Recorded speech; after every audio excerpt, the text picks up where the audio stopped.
As the moonlight doth dance upon the dew-kissed leaves, so too doth the mischievous mists roll in, like minstrels clad in shadows at the midnight masquerade. Zephyrus, that whimsical wisp of wind, found himself ensnared in a delightful debacle of mirthful mayhem. With a twinkle in his eye and a chuckle upon his lips, he gathered the woodland creatures, squirrels with their twitching tails and rabbits with their twitching noses, to impart upon them the arcane art of illusionary enchantments. "Gather ye round, ye furry fellows," quoth Zephyrus, his voice as light as a feather caught in a breeze. "For tonight we shall conjure chaos. With but a whisper and a wiggle of thine whiskers, we shall harness these frolicsome mists to weave wonders most whimsical."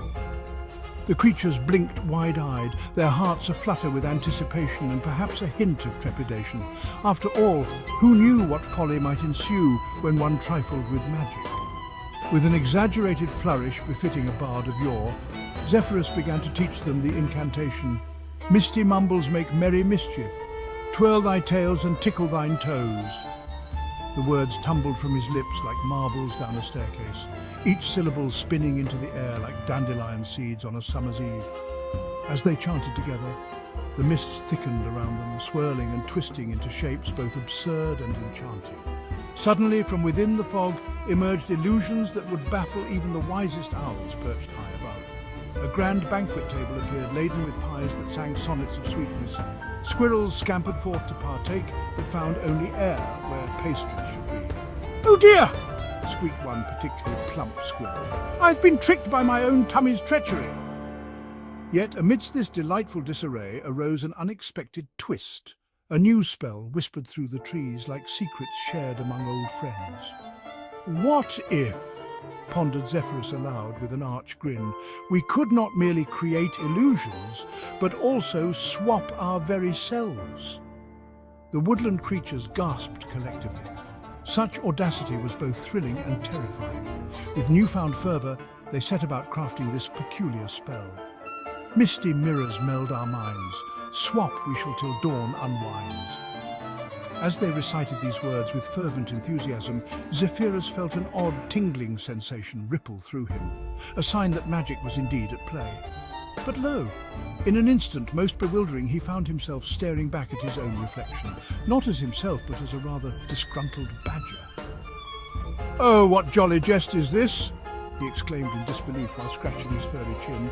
The woodland creatures erupted into fits of laughter at their transformed teacher, now resembling one who had just awoken from an ill-fated nap beneath an acorn-laden tree.